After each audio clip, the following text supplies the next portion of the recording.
Hello friends, मैं हूं अमन राजपूत और दोस्तों आज हम लोग साइंस का चैप्टर नंबर 10 जैसा कि हम लोग सीख रहे हैं। आज इसमें हम लोग आगे की तरफ बढ़ रहे हैं और इम्पोर्टेंट टॉपिक गोली दर्पण द्वारा प्रतिबिंब बनना यानी कि गोली दर्पण के द्वारा किस प्रकार के प्रतिबिंब बनते हैं उसके बारे में देखने जा रहे हैं।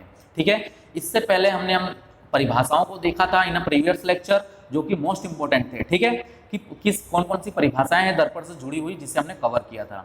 अब हम लोग यहाँ पर प्रतिबिंब की बात कर रहे हैं, किसकी? गोली दर्पण की। तो आप बोलोगे सर समतल दर्पण द्वारा प्रतिबिंब के बनना उसके बारे में आपने समझाया नहीं। तो दोस्तों उसको हम लोग इसके बाद कवर करेंगे क्योंकि बहुत ही छोटा टॉपिक है, इंपॉर्टेंट है। गोली दर्पण द्वारा प्रतिबिंब का बनना उससे हम लोग पहले कवर कर रहे हैं, फिर समतल दर्पण की तरफ आएंगे।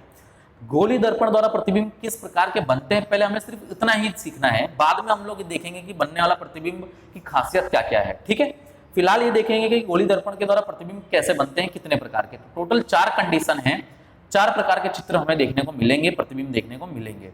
गोली दर्पण, तो गोली दर्पण मतलब क्या? अवतल और उत्तल दोनों दर्पण की मैं यहाँ पर बात कर रहा हूँ। ठीक है, तो दोनों दर्पण के अंदर हमें सीखना है। तो जो पहली जो कंडीशन मैं यहाँ पर सीखने जा रहा हूँ कि पहला किस प्रकार का यहाँ पर हमें प्रतिबिंब बनेगा, तो मैं यहाँ पर पहले आपको लिख देता हूँ फिर आकृति से समझाता हूँ दोनों के लिए। तो पहला जो है मैं यहाँ पर लिखने जा रहा हूँ वो है कि मुख्य अक्ष के समानांतर प्रकाश किरण परावर्तन के पश्चात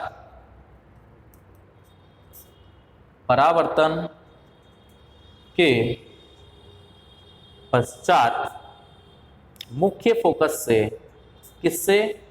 मुख्य फोकस यानी कि कैपिटल एफ से गुजरती है।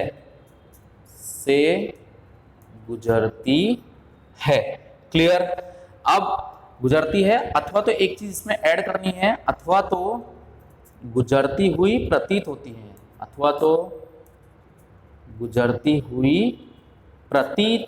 है, ठीक है, पहली कंडीशन। पहला प्रकार का जो प्रतिबिंब बनता है वो कैसा बनता है कि गोली दर्पण के अंदर मुख्य अक्ष के समांतर अगर प्रकाश किरण जा रही है तो वो परावर्तन के पश्चात किसमें से?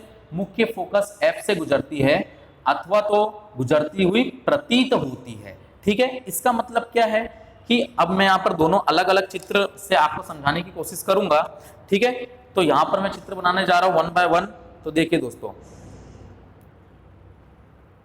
ठीक है, ये सबसे पहले हम लोग किसके लिए सीख रहे हैं? अवतल दर्पण। किसके लिए? क्योंकि गोली दर्पण यानी क्या, अवतल और उत्तल दोनों आ गए ना उसमें। तो देखो ये मुख्य अक्ष हो गया। ठीक है, मुख्य अक्ष के समानांतर एक प्रकाश की किरण आ रही है, समानांतर प्रकाश की किरण। ठीक है, प्रकाश की किरण आई और टकराने के बाद वह मुख्य अक्ष को जिस बिंदु से गुजरेगी यानी परावर्तन के पश्चात किस पे से गुजरती है? मुख्य फोकस। यानी ये जो पॉइंट है मुख्य अक्ष को जिस बिंदु पर काट रही है वो क्या कहलाएगा? मुख्य फोकस। परिभाषा हो गई कंप्लीट हमारी। ठीक है, एक प्रकाश की किरण जो कि मुख्य अक्ष के समानांतर आई, ये हमारा ध्रुव है यानी कि P लिख देता हूं। ठीक है, तो मुख्य अक्ष के समानांतर प्रकाश की किरण आई, परावर्तन के पश्चात वो किस में से गुजरेगी? मुख्य फोकस में से गुजरेगी। ये चीज हमने समझ ली। प्रकाश की किरण आएगी तो एंगल कौन सा बनाएगी? R, और परावर्तन के पश्चात कौन सा एंगल बनाएगी? I और R। कैसे? अगर इसे मैं पीछे की तरफ डॉट डॉट लाइन से अगर बढ़ाऊं तो कहां पर ये जुड़ेगा? वक्रता केंद्र यानी कि C पर। तो ये इंसिडेंट एंगल और ये रिफ्लेक्शन एंगल यानी I और R बन गए। ठीक है, समझ में आ गया। तो मेन चीज थी कि मुख्य फोकस में से प्रकाश की किरण गुजरती है, वो हमने यहाँ पर देख लिया। तो यहाँ पर हमने सबसे पहले किसके लिए देखा? ये था अवतल दर्पण। कौन सा दर्पण? अवतल। अब इसी प्रकार से देखेंगे किसके लिए? उत्तल दर्पण। तो उत्तल दर्पण में यहाँ पर बनाने जा रहा हूं। तो उत्तल दर्पण में अंदर की सतह को चमकीली कर दिया जाए। ठीक है, कंप्लीट। अब यहाँ पर हम लोग क्या करेंगे कि मुख्य अक्ष की लाइन को ड्रॉ कर देंगे। ठीक है, ये हमारा P पोल हो गया, ये यहाँ पर हमारा फोकस होगा, यहाँ पर हमारा सेंटर ऑफ कर्वेचर होगा। ठीक है, अब यहाँ पर परावर्तन कहाँ से होता है? बाहर की सतह से। तो ये प्रकाश की किरण यहाँ पर देखिए दोस्तों आई, प्रकाश की किरण आपतित हुई, टकराई, टकराने के बाद क्या हो गई? वो मुड़ गई उसी दिशा में। देखिए क्या हो गई? वो मुड़ गई। तो अब यहाँ पर आप बोलोगे सर ये तो मुख्य फोकस में से गुजरी ही नहीं, हाँ या ना? क्योंकि ये तो ऊपर उसी दिशा में चली गई। तो क्या करेंगे दोस्तों, ये क्योंकि काल्पनिक इसमें बनता है इसीलिए लिखा है कि गुजरती हुई प्रतीत होती है। क्या होती है? प्रतीत। यानी इसे पीछे की तरफ हमें क्या करना पड़ेगा? बढ़ाना पड़ेगा। अगर पीछे की तरफ हम लोग डॉटेड लाइन से बढ़ाएंगे तो ऐसा पता चलेगा कि वो मुख्य फोकस से गुजरती है, और इसे अगर आगे की तरफ हम लोग बढ़ाएं तो ये किस पे जुड़ेगा?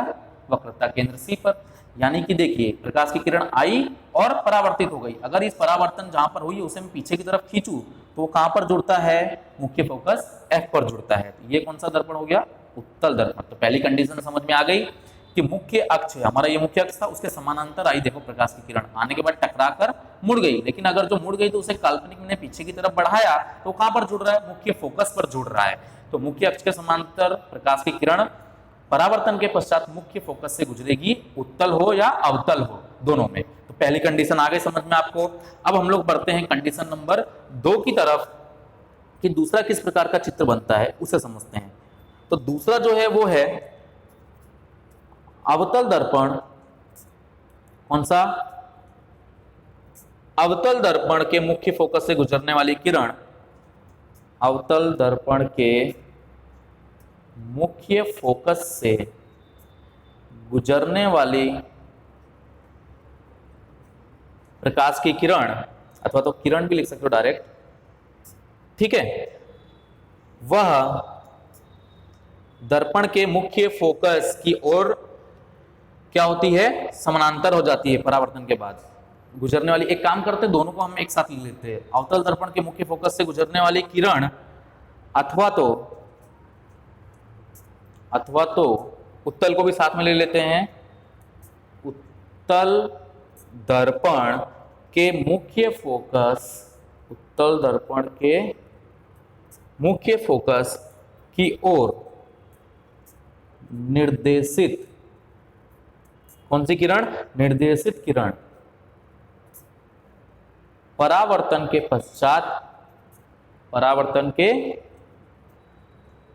पश्चात मुख्य अक्ष के समानांतर हो जाती हैं, मुख्य अक्ष के समांतर हो जाती हैं। ये कंडीशन नंबर 2 है कि अवतल दर्पण के मुख्य फोकस से, किसके, अवतल दर्पण के मुख्य फोकस से गुजरने वाली किरण अथवा तो उत्तल दर्पण के मुख्य फोकस की ओर निर्देशित किरण।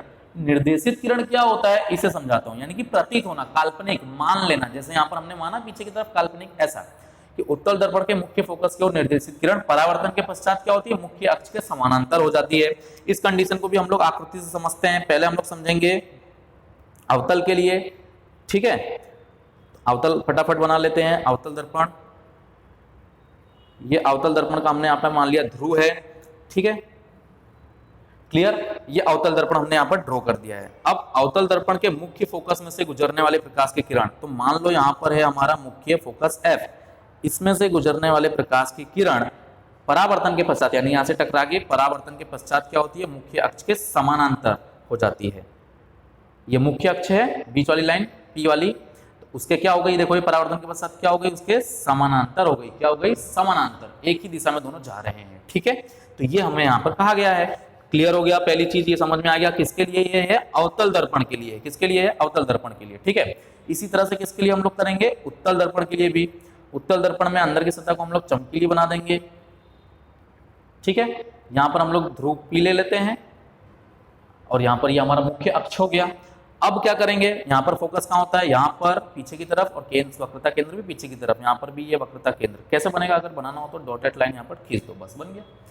अब यहाँ पर क्या होगा कि मुख्य फोकस में से गुजरने वाले प्रकाश की जो किरण है वो परावर्तन के पश्चात क्या हो जाती है, समानांतर हो जाती है मुख्य अक्ष के। तो देखिए मुख्य अक्ष को थोड़ा सा बढ़ा लेते हैं। अब देखिए इसे थोड़ा सा बढ़ा लेते हैं। अब यहाँ से मान लो ये प्रकाश की किरण आ रही है, ठीक है, मुख्य फोकस में से गुजरने वाली। अब कैसा पता चलेगा मुख्य फोकस में से गुजर रही है, तो वापस काल्पनिक पीछे की तरफ बढ़ाएंगे, तो इसलिए लिखा है निर्देशित किरण, मुख्य फोकस की ओर निर्देशित। ये आपतित किरण यानी प्रकाश की किरण किसकी तरफ निर्देशित है, मुख्य फोकस की तरफ निर्देशित है। वह परावर्तन के पश्चात, यानी यहाँ से परावर्तन हो जाएगी, मुख्य अक्ष यानी कि ये रहा, उसके कैसे जा रही है, समानांतर जा रही है। समझ में आ गया, कोई कंफ्यूजन, ठीक है। इसे अगर पीछे की तरफ बढ़ा देंगे तो किस पे जुड़ जाएगा, वक्रता केंद्र C पर जुड़ जाएगा। आ गया होगा समझ में आपको कि ये प्रकाश की किरण जो कि मुख्य फोकस की तरफ निर्देशित है, यानी जा नहीं रही है क्योंकि पीछे की तरफ है ना, तो हमने बढ़ाया, काल्पनिक रेखा है, बट निर्देशित किसकी तरफ है, मुख्य फोकस की तरफ। परावर्तन हो रही है, परावर्तन होने के बाद जा रही है किसके समानांतर, मुख्य अक्ष के समानांतर जा रही है, ठीक है। यही हमें किसमें कहा गया, कंडीशन नंबर 2 में। तो ये हो गया अवतल और ये हो गया उत्तल, ठीक है, तो दोनों कंडीशनों को हमने यहाँ पर समझ लिया बारी बारी से। अब हम लोग समझेंगे कंडीशन नंबर 3 को। ठीक है, तो देखते हैं कंडीशन नंबर 3 क्या कहती है हमें। तो देखिए बहुत ही इंपॉर्टेंट है, आराम आराम से समझते हैं। कंडीशन नंबर जो 3 है उसे मैं यहाँ पर लिख रहा हूँ। कंडीशन नंबर 3 में क्या होगा कि अवतल दर्पण, कौन सा, अवतल दर्पण के वक्रता केंद्र से, अवतल दर्पण के वक्रता केंद्र से गुजरने वाली किरण, गुजरने वाली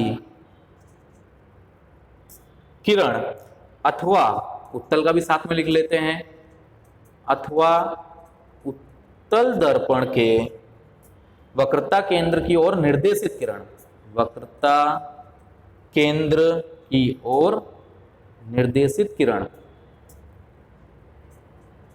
कैसी किरण, निर्देशित किरण। अब क्या होगा इसमें परावर्तन के पश्चात, वही देखना है सिर्फ। ठीक है, तो इसमें क्या होता है कि वो परावर्तन के पश्चात उसी पथ पर यानी उसी दिशा में, उसी पथ पर लौट जाती है, लौट जाती है। सिंपल हो गया कि क्या होता है, अगर अवतल दर्पण के वक्रता केंद्र से कोई किरण गुजर रही है अथवा तो उत्तल दर्पण के वक्रता केंद्र की ओर निर्देशित है, यानी कि हमें मानना पड़ेगा। ठीक है, तो क्या होता है, परावर्तन होगा, परावर्तन के पश्चात वो उसी दिशा में जिससे, जहां से आ रही है प्रकाश की किरण, उसी दिशा में पुनः लौट जाती है। तो इसे भी हम लोग आकृति से समझ लेते हैं। पहले हम लोग बनाएंगे किसके लिए, अवतल दर्पण। चलिए अवतल दर्पण के लिए समझ लेते हैं फटाफट। ठीक है, तो ये हमने बना लिया है अवतल दर्पण। यहां पर हम लोग ले लेते हैं हमारा ध्रुव P। ठीक है, ये यहां पर हमारा मुख्य फोकस F और यहां पर मान लेते हैं वक्रता केंद्र C। क्लियर है। अब वक्रता केंद्र C में से गुजरने वाले जो प्रकाश की किरण है ये I, तो आपतित किरण क्या होगा, लेकिन परावर्तन के पश्चात वो उसी दिशा में पुनः लौट जाती है, कहीं और नहीं जाएगी। परावर्तित जो जहां से आ रही है उसी दिशा में पुनः लौट जाएगी। बस यही किसके लिए, अवतल दर्पण के लिए। किसके लिए हुआ ये, अवतल दर्पण के लिए। अब इसी तरह से उत्तल दर्पण की मैं बात करूं तो उत्तल दर्पण में क्या होगा, तो देखते हैं फटाफट। यहां पर देखिए हमने क्या क्या मान लिया है, P यानी कि दर्पण का मुख्य अक्ष, ये ध्रुव हो गया, ये मुख्य अक्ष हो गया। यहाँ पर क्या होगा, वक्रता केंद्र हम सभी को पता है कि यहाँ पर दोस्तों कहाँ होता है, पीछे की तरफ। तो इसलिए कौन सा वर्ड यूज किया जाता है, निर्देशित। मान लो ये प्रकाश की किरण आ रही है, किसकी तरफ निर्देशित है, अगर मैं इसे डॉटेड लाइन से बनाऊं तो किसकी तरफ निर्देशित है, ये वक्रता केंद्र C की तरफ निर्देशित है। जा नहीं रही है परंतु हमें माना गया है ऐसा। तो क्या होगा, ये प्रकाश की किरण आई, ठीक है, और टकराई, और टकराने के बाद पुनः उसी दिशा में लौट गई। सिंपल हो गया। तो ये किसके लिए हो गया, उत्तल दर्पण के लिए। किसके लिए हो गया, उत्तल दर्पण। तो ये तीसरी कंडीशन थी कि वक्रता केंद्र में से अगर प्रकाश आएगा तो वक्रता केंद्र की दिशा में ही वापस लौट जाएगा, चाहे अवतल दर्पण हो चाहे उत्तल दर्पण हो। अब लास्ट और चौथी कंडीशन है दोस्तों कि यहां पर मैं लिख रहा हूं कि अवतल दर्पण अथवा उत्तल दर्पण, अथवा उत्तल दर्पण के बिंदु P क्या है हमारा, ध्रुव है, यानी बिंदु P की ओर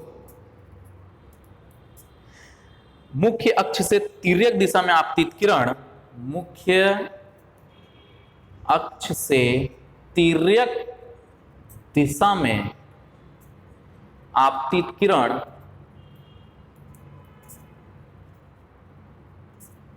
तिर्यक दिशा में ही, परावर्तन के पश्चात क्या हो जाएगा, तिर्यक दिशा